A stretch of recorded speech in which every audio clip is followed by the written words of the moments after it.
И доаѓаме до денешниот тест. Како што најавив, го имаме Opel Grandland.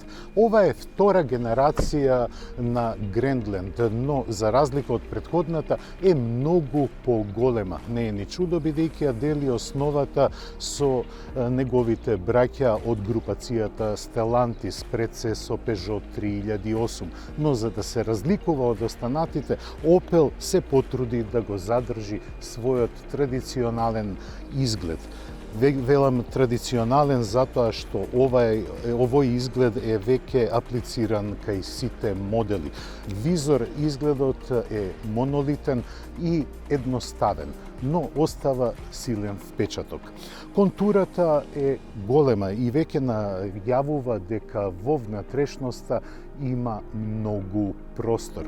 Opel ги задржува едноставните форми и на задниот дел, но уфрла емотивни цитати, како што е светлосниот испис на компанијата, кој се претопува со задните светла.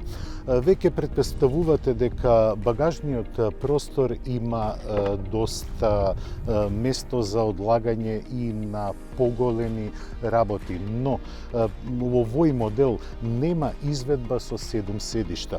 Впрочем, и тие се толку непотребни, но многу производители потенцираат на своите компакти дека може да понесат 7 патници. Ќе повторам, тоа е толку и непотребно. Во внатрешност атмосферата е убава. На задната клупа изобилува со простор во сите смерови, а се чувствува посебна удобност кога седите. Материјалите со кои се пресвлечени седиштата не се за фалење, но не се ни за критика. Она што се забележува во интериерот на задниот дел, тоа е дека е извонредно просторен и удобен и патувањата со Grandland би биле вистинско задоволство. Удобна атмосфера и просторна кабина. Тоа може да го почувствуваат патниците на задната клупа, а возачката позиција ја продолжува онаа испишаност која е типична за Opel. Работното место на возачот е токму онакво какво што треба да биде. Можеби ќе ве збуни поставеноста на двата екрани. Едниот е задолжен за инструментите, додека другиот е задолжен за инфозабавниот систем.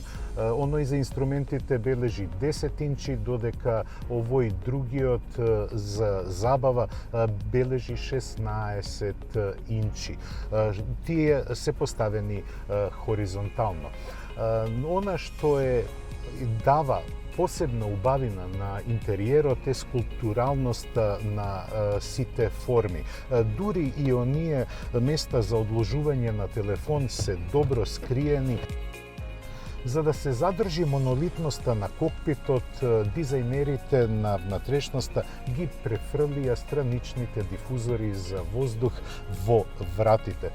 Тоа е многу интересен детал и кој дава малку поинакво чувство за самата внатрешност. Тоа навистина многу ми се допаѓа. Во градски услови на возење Grandland се однесува многу култивирано. Неговиот хибриден погон, односно благиот хибрид, многу добро е калибриран и одлично функционира во град. На мали брзини можете и да едрите на струја, но секако дека примарното движење го обезбедува трицилиндерскиот 1,2 литрен турбобензинец. Системската моќност од 145 конски сили сега дава малку поголема агилност. Со оваа моторизација не може да очекувате експлозивни возни својства, но Грендланд покажува дека и со овој мал мотор може да заврши добра работа, особено за семејни потреби. Просечната потрошувачка од 8,3 литри не е за фалење, но не е ниту за напаѓање. Иако го дели подвозјето со своите француски братучеди, Грендланд ја задржа својата препознатливост, онаа типична за Опел. Подпирањето е нешто покруто, но далеку од тоа дека е неудобно. Просто изненадува како е однесувањето на Грендланд во свиоци, бидејќи тој останува доследен на командите кои му ги давате. Нетипично за спортско корисно возило кое е 16 сантиметри дигнато од тлото е добро и цврсто да се држи на зададените линии. Секоја чест за ова што го направи Опел во Грендланд. На отворен пат Грендланд ја покажува својата големина. Тој многу добро лежи на патот, но и има одлична звучна изолација. Заедно со одличната ергономија која пружа во внатрешноста, покажува дека ова е навистина зрел автомобил.